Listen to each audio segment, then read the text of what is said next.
Well, it'll save 40, 50 bucks a month anyway, doing it this way. Yeah. That was disappointing with the other one, wasn't it? Yeah. All right. Good morning. Good morning, everyone, or good afternoon, whenever you're watching this video. Good morning, Julian. Morning, Paul. Right. So today we're going to be looking at the KPI dashboard, which is one of the resources inside the hub.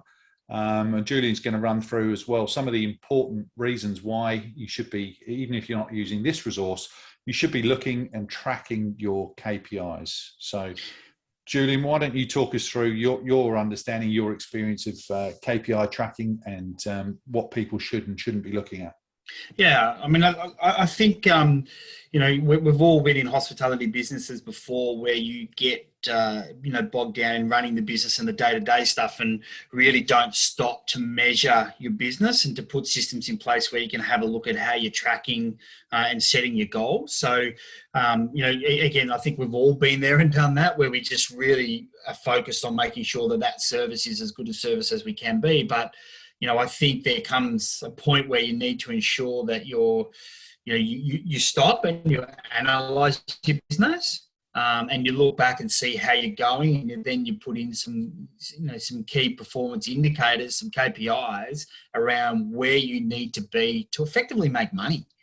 I know in our industry, we all talk about, I think everyone in hospitality is really passionate. I think we all, if you're in it, you really generally love what you do. Well, I think you have to, don't you? You've got to be really passionate about it, put up with some of the things you do. Yeah, you do. Long hours there's a lot of challenges with it. And I think, you have to have that passion. You do. And I mean, it's crazy. Some of the things we all have done in our businesses is crazy, but I think we can't shy away from the fact that you want to make money. There's probably two areas where if you're working in the business, you need to pay yourself an appropriate wage and perform those duties. And then you need to have your shareholder hat on, your owner's hat on, and say, okay, well, what return on my investment do I want to get, and how do I get there? And a key performance indicator like this is a starting point to set you in that motion. That's right. Yeah. So it's a collection of important things to track or to keep an eye on to make sure that you are moving in the right direction. And that's a really good. I like that analogy of the shareholder versus the salaried employee, because especially when it comes to the value of the business and the value of the asset. And I know we were talking just before, Julian, saying that, with the exception maybe of your house, then your business is usually the biggest investment that you've made. So it's really important that you do track how that asset is growing. There's no point buying something, working long hours and, not paying yourself a big wage and losing money on the asset that you purchased or set up. So very, very important. It's a really good way to look at it. If you generally ask someone if they own a property, they generally know how much it's worth. Yeah, everyone tracks that weekly, don't you? It's with the business value and where your value sits, and understanding the drivers of that value are really, really important. And I know that we'll touch on some of those as we go through and dive into a bit more detail about the KPIs. So one thing I wanted to ask you, Julian, was on your experience, people you've worked with and the way you ran your businesses and the current business, how many KPIs or how many things do you think that people should be checking and tracking? Yeah, I mean, that's a really good question, but I think it's the main expense drivers of wages, cost of goods, rent. I'm obviously a massive advocate for understanding your rental figure, because that can get out of control really, really quickly.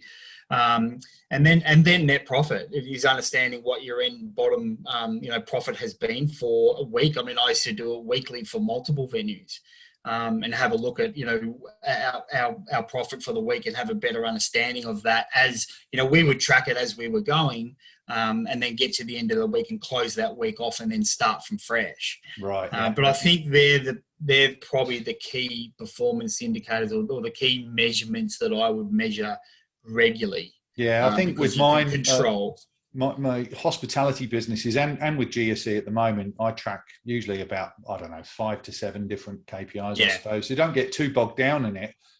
You work out what's important to you, and that might be different from one person to the next. So Yeah. You've got, there's a common denominator there, that the ones that you mentioned, 100%, and net profit for me is one of the things that I really want people to get their head around. Firstly, how to work it out, what it is, and more importantly, the impact that that can have on the value of the business and dollars in your pocket as well. So, did you want to jump in and have a look at the actual dashboard, the tool itself? Yeah, I think let's jump in and have a look at that, because it's a really fantastic tool. So if I just bring that across, that's going to give you a. So this is obviously available, obviously in the hub, in Run Your Business, I believe it is. So run Your Business, and then the KPI tracker is there available for you. That's right. So what we're looking at here is just, this is, you can see down the bottom, you've got a standard, it's just, I mean, not rocket science. It's a spreadsheet, basically. At the end of the day, it's an Excel spreadsheet. So the tabs at the bottom will allow you to toggle through to different sections. The default one that it will come to is the dashboard. So the dashboard is showing you the figures based on what you've uploaded and imported. And you can change here from, you can change the financial year that you want to look at once you start importing and getting more information in there. And then you can report by month. You can select different months, and then year to date or month to date here. So if you toggle between those two, it's going to change the figures accordingly. So that now is just looking at the month. And if you have a look at that top section, Paul, you've got sales, and so to go back a little bit, sales would definitely be an indicator that obviously I'd be watching every day, every hour. Sometimes I used to get in trouble for watching it too much, but anyway, it gets a bit obsessive. It's a bit obsessive, but so when you look at that, this front screen, sometimes people can get a little bit, what am I looking at here? But that top section where you've got sales on the left-hand side, then running into COGS, labor, net profit as a dollar figure, and net profit as a percentage, that's a really strong snippet as to what, snapshot, where am I? That's, that's an easy one to look at. Yeah, this is, in medical terms, this is your vital stats, isn't it, really? Yeah. This is, the health of your business. So as you said, this in this section here, there's no information added for the previous year in this example, but what you would find once you've imported your information, there'll be a dotted line in the pink color showing a target and also showing previous year as well. So this solid line that we're looking at the moment is actual sales from this financial year that we're looking at here. And as you said, Julian, then it's running through the keys, and you can obviously change the targets. At the moment, you can see COGS is set at 30% and 35%, I think, on labor, but you can change all of that to your own specific targets and goals, just so you can tell quickly a glance. The idea with this is, what we were trying to achieve with this is that you can, once you've imported the information, you can look and see really quickly and really clearly how you're performing, not just in the current month or the previous month, but over the year and prior years. And you can show trends and see, are the changes that you've made improving and working. And I think what I've noticed, and I don't know whether you found this, Julian, when you start really becoming consistent about tracking this sort of thing, most of the results improve. Yeah, definitely. Yeah, I mean, the old adage of, you've got to be able to measure it. You can't manage what you can't measure, and you need to be able to measure exactly where you are, 100%. And knowing where you are allows you to make informed decisions and correct decisions. Not knowing where you are is far scarier. It is, yeah. It's I think that's actually, it is. That's very true. It's quite stressful when you don't know. If you've kind of got a feeling that things aren't where they should be, but you don't understand why. That is a stressful situation. Yeah. If you dig into it and you find out, hang on a minute, my COGS are too high, my wages are out of control. You can find issues, you can find errors, and you can fix them. You can deal with it. It's that. Yeah, that's a really good point. The unknown is quite frightening. Just on this, I mean, I had a bit of a play around again with it this morning. I understand that there's people who may watch this, or people in the industry that get a bit freaked out about spreadsheets and what's going on. But this is actually a really simple tool. You and I were talking before about, the possibility, if you don't feel 100% comfortable, is getting the bookkeeper to update this. as an 100%. option. Yeah. It comes back to what we were talking about before with passion. Yeah. I mean, I love spreadsheets, always have done. And graphs, that's it. It's really, I'm a freak like that. But if it's not your thing and it's taking time and you're not enjoying learning about it, then get somebody else to do it. The key thing is knowing that the information in here is accurate and doing it consistently and checking it as you go. And as we spoke about before, Julian, I was saying, ideally, I mean, you want to be doing this at least fortnightly so that if there is an issue, if you've got a problem one month, food costs are out of control or there's a problem with something, you can pick it up. And the worst case scenario, it's been like that for 2 weeks, because this is looking backwards as opposed to forwards. Yeah, but there's no doubt that I've had times in my business where we would be going over the purchases and realise that the week before they were 5% over where they should be, and we've told the managers to put the book away. Stop purchasing, alcohol for a period of time. Yep. If you get short, don't be silly about it. If you get short, give me a call and we'll have a discussion about a purchase. But we want to try and bring it back so that month averages out, at that 30%, which is the KPI at the time. Yeah. Okay. So it allows you to make those decisions and have those discussions. Yeah, that's good. Good tip. So let's see how you build this.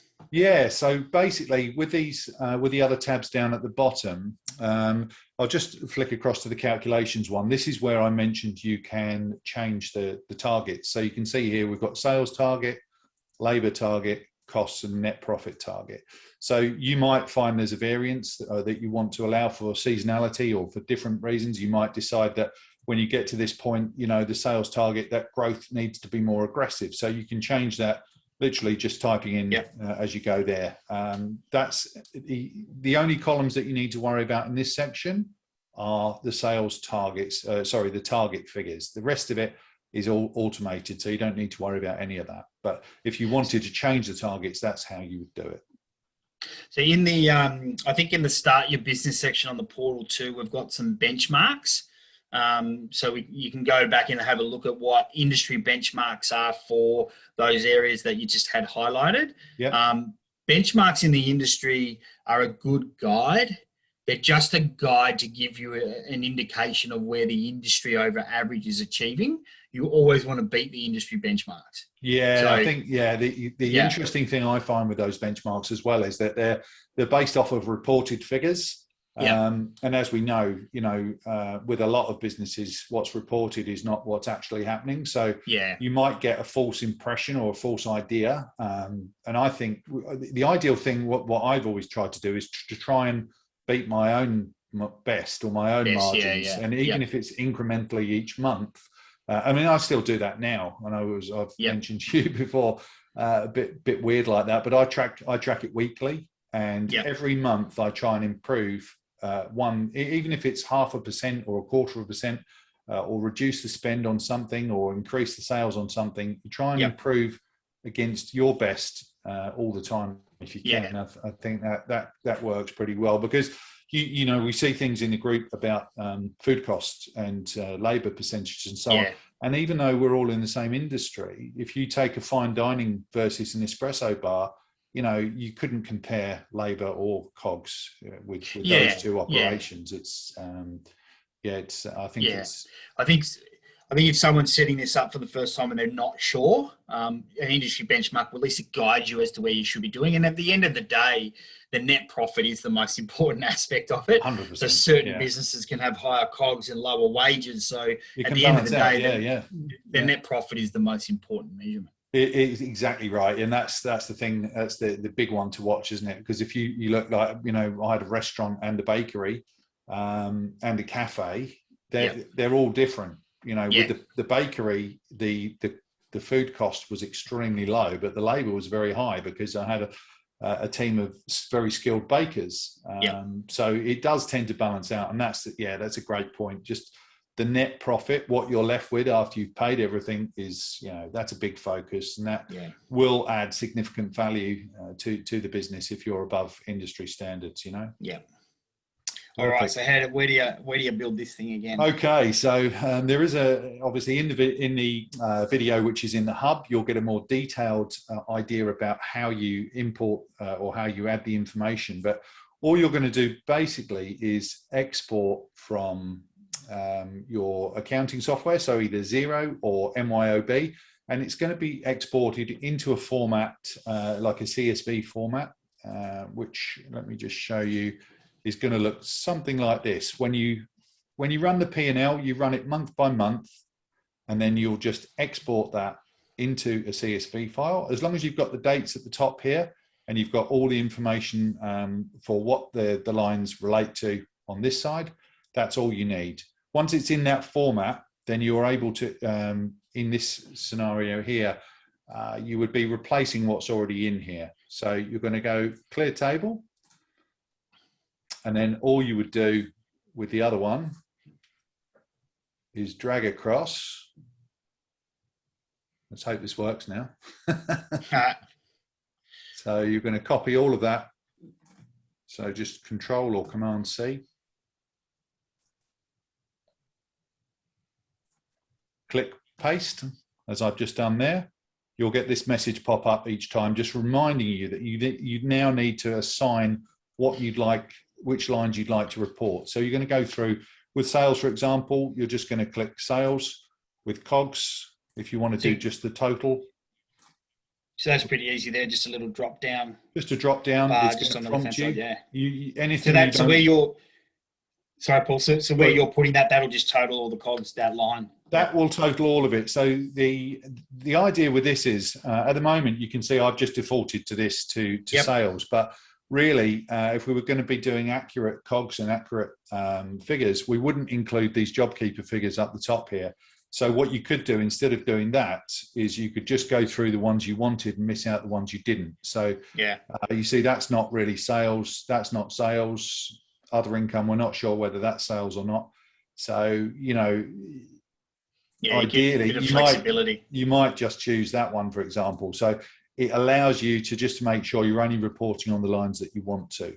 So if we included JobKeeper, for example, that would skew the cost of goods, so and the labour cost and so on. So you're just going to go through there. Typically, you can just select the totals, but otherwise, when you get down to things like labour, you would choose superannuation. Obviously, would go under labour. You'd have wages under labour, and if you've got workers' comp in there as well, you'd select that one as well. Then it's gonna lump all of those things under the labour percentage. And down the bottom there, you've got your net profit. So you just click that one. And then once you've done that, you're just going to click refresh. That will take a couple of minutes, and it will then update everything in the dashboard that we looked at previously.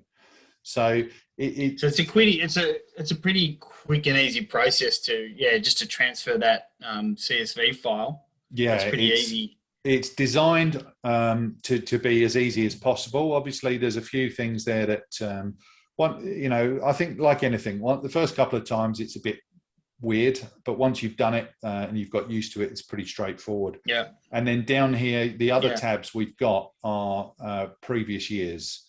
So you could do the same thing for the prior financial year and add that.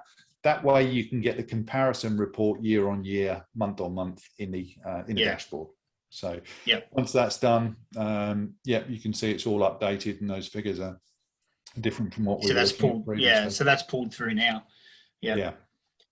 So this gives you, looking again at this screen, your eyes really just go straight to the top line, sales on the left-hand side, into your cost of goods and your wages and the likes, and then you can start to drill down into each, graph chart. That's right. Yep. Yeah. So, if I'm looking at this, usually there'll be a versus last year and a versus target. So you're looking at the solid line as the main one in this instance, and how's it tracking versus what you did last year? How's it tracking versus what the target is?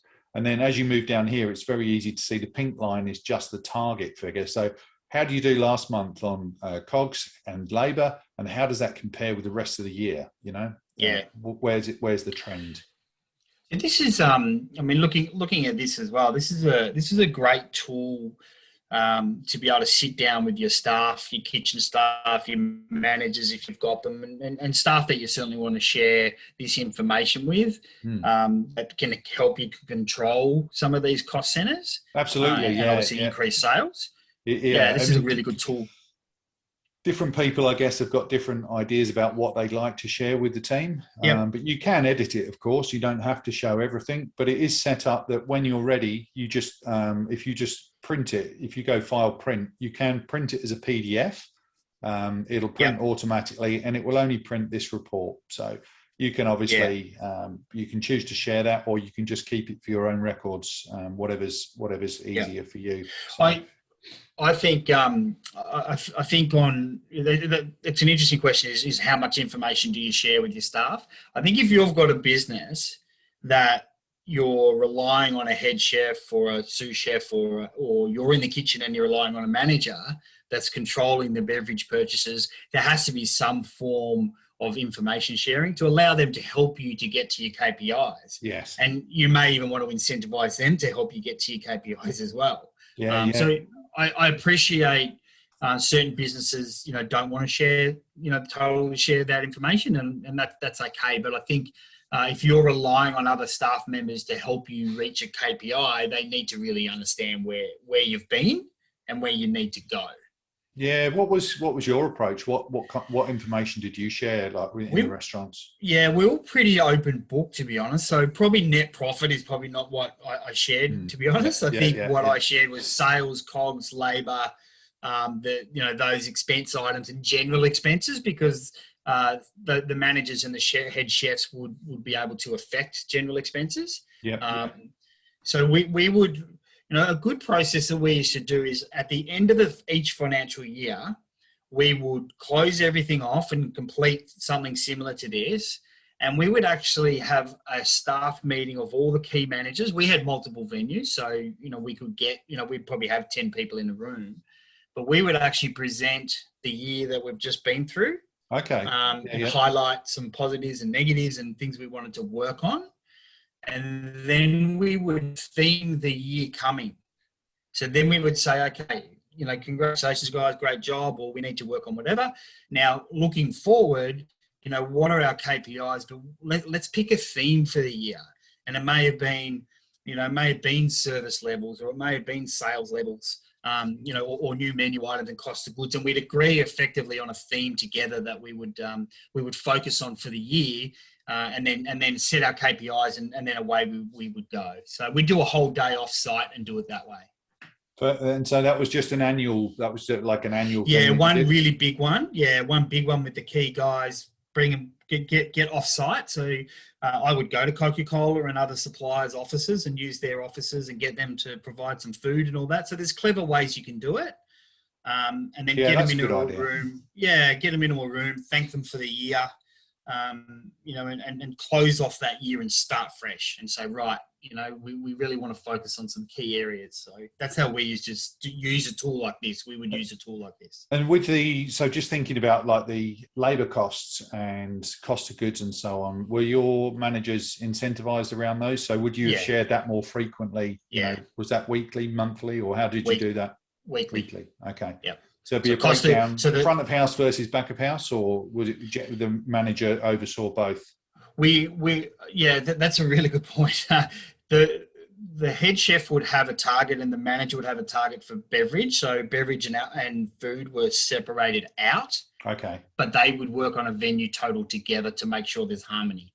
These were big restaurants too. So, I don't believe in a front and back. I think we're all a team. And if they don't provide good food, you don't get tips. And if they don't provide good service, you don't get tips and, repeat customers. So it's a team effort. So we would definitely get them to share that together. But we would share the cost of goods weekly. Yeah. But I guess the only thing around that is that with the cost of goods, does the front of house team they don't have a lot of influence or control over that? Depend. No, correct. It was, they did the purchases, so it was more the purchasing I that they see. would have. Okay, yeah. Because we had multiple venues, they might buy alcohol for the week and Coca-Cola order and the likes.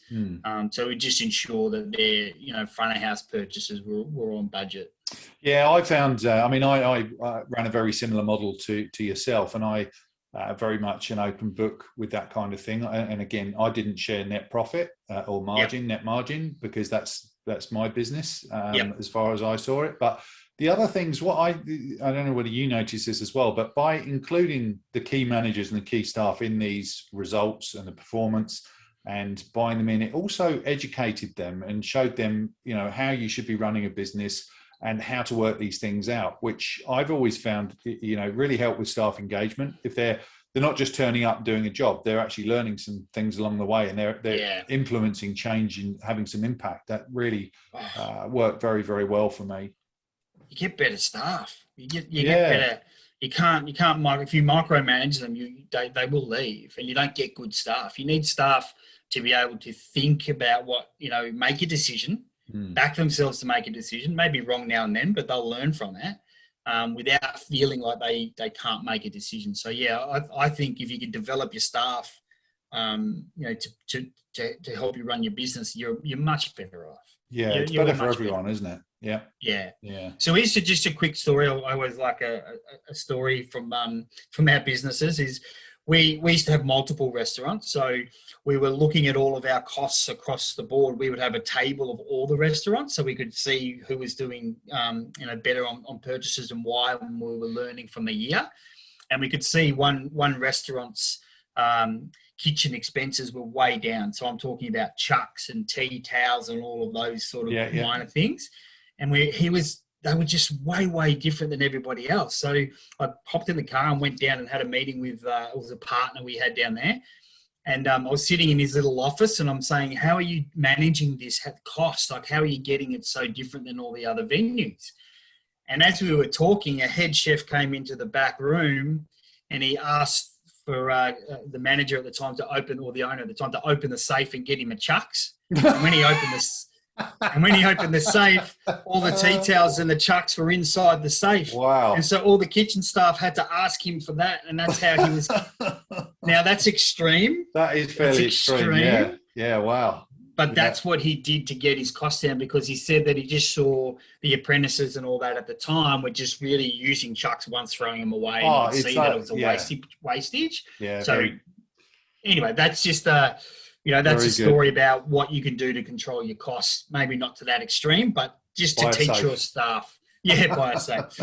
Just to teach your staff that it can affect your business. I think it's a very important lesson, that all of those little things that might seem like small things, they add up. They add up when you look at it over a week, a month, a quarter, a year. Those costs, at the end of the day, that's coming off the bottom line. And you can't run a business by continually cutting costs, but you have to be careful that you're not wasting money. And I found that as well with subscriptions, not to go off on too much of a tangent, but you think, I'll just plug Deputy into Counter. I'll just add this on and I'll add that on. And before you know it, you've got $700, $800, $900 a month going out, which is, if you go through and look at the break-even calculator and put $900 in, how much you need to actually bring in after you've paid your food cost, after you've paid your GST, it's not $900. It's significantly more than that. So I think it's a good exercise to go through. But that's great. All of those little cost elements in chucks, you think, chucks doesn't cost much, but tea towels, laundry, that kind of stuff, you see it on P&Ls all the time. It's that it can really add up. So good story. Great. So Paul, just when you're working with your clients, both from a consulting point of view and then even going in from a valuation point of view, this tool is obviously something that you would use and look at. It's a very useful tool for both sides. So with the initial appraisal and assessment of the business, you can see very clearly, as you can tell from here, trends and patterns. And from a sales point of view, let's say, for example, you've come in and identified a few things that need changing. You've made those changes and there's now an improvement. Let's say, you were overspending on COGS and you've brought that down. what it's going to do is very visually show the buyer, and you can share this information obviously with the buyer. It's going to show the buyer that you've identified a problem and you've fixed it, and it's going to allow you to sell on the new figures as opposed to the old. And I've done this a lot. I did it recently with a business where when we went in, the food costs were 43%. And it was a new owner operator that had never done it before and didn't know what they didn't know, which is understandable. They didn't even know that that was a thing to be tracked. Yeah. So when I'd sort of said, do you realize your food costs are 43? They didn't know what that percentage was. So we went through the whole process of education around how to work it out, what it was, the impact it could have. And we got that down below the 35, which, you know, was still a bit on the high side, but a big difference. And we sold the business based on the revised profit. And when you're looking at multiplying your annual profit by, you know, 1, 2, 3 times net profit, that it can make a significant difference. So it is, it's important that you use it at every stage of the journey. Yeah. I think the other thing is, you're fading out now, man. Weekly. I think the other thing. Yeah, go on. Sorry, Jimmy. Yeah, that's right. I think the other thing that we are both really passionate about is, you know, if you were to come in and you were just starting this, you know, and going back and using the KPI tracker, and you sort of haven't done this previously, is that this is a tool to start to set your habits. So it's not one that you do and then you do, you know, in 12 months' time. So I think once you've got this information and you've been able to, you know, assess it and set your KPIs, then you need to get into the habit to manage this on a weekly basis. But as you said as well, is maybe do the KPI 2 weeks in, so on a fortnightly basis, so you know where you're tracking for the month. Yep. So it's not, you've still got 2 weeks to be able to affect that, you know, the month's results. That's right. I think it's good to tie it in with making sure that you've got 2 weeks of sales information in, and you've got 2 weeks, if you're paying weekly, you've got 2 weeks of pay in as well. Yeah. Then you get a true reflection. Sometimes you're going to have a rollover where in that first 2 weeks, there might be 3 payments of wages. Yeah. So it's important that you flag that and you can identify that mid-month, it's going to be out of whack. And even 1 month, you know, every now and again is going to be too high, but it will balance out over the year. Yeah. So just from, dealing with some of the industry leaders that I've dealt with over the time, and also our processes is, you know, we had multiple venues, in Queensland, and we would literally perform, you know, something like this on a weekly basis, and even on a midweek on a Wednesday when most of the purchasing was probably done, or a Thursday morning, we would have a snapshot. We would sit down with the managers, go have a coffee, say hello, see how they're going, you know, do a quick calculations on where they're running on their cost of goods and the wages. And so I think that the habits of understanding where you are is just really important. Absolutely. It changed our business the way that we would do that.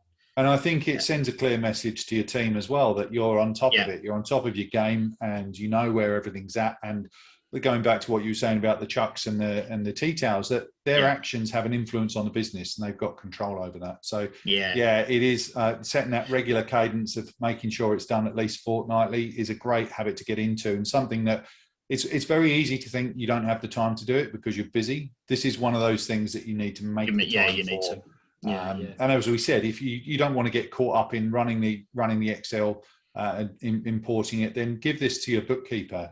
Let them watch the video about how to do it and let them do it, and then send you through this as a PDF. Just as long as you are checking it and you know exactly where everything is. And as you said, Julian, if there is an issue mid-month, you've got enough chance before the end of the month to fix it up. Fix it. When you're looking at the full month's results, it's not worse than the previous month. You're continually improving your business and growing the value of your asset. So well, it's an excellent tool. Excellent tool. Yeah, well, hopefully it'll help a few more people. I know a lot of people have got a lot of very good results from it so far, which has been great. And the more people we can get using this, and especially like we said, paying attention to that net margin, then you know the better it's going to be for everyone. Businesses are going to be worth more. It's a good result for everyone. Yeah, great. Anything else from your side, Julian? Is there anything we haven't covered? No, I think looking at, we'll continue on, obviously with some weekly videos, and we'll roll out. We haven't done the menu calculator yet, have we? We've done the menu cards, but we didn't do the menu calculator. That's right. No, So we I need think, to do that. Yeah, we'll do yeah. that. Yeah. So I think continue to watch the videos, and you can watch them when you want. It's a great thing about it. Join the hub. Come and be members in the hub, because there's a whole lot of information on there. We will have a GSE 30-day financial challenge coming up, so that'll get announced shortly, and this will be part of that. We'll be basically get you ready to be able to understand the metrics of your business. So that's a really exciting launch coming soon. Yeah, that's going to be good. Well, hopefully get a few people, get their head around this as well, and we'll obviously be giving support throughout that 30-day period, as much support as you need to make sure that you understand this and you can really get the best from it. So, we're here to help. We're absolutely available. Yeah. Email, contact us. We are absolutely here to help. Good stuff. All right, Julian, Okay. as always, thank you very much, and we'll catch up soon. Yep. Thanks, guys. All right. Thank you.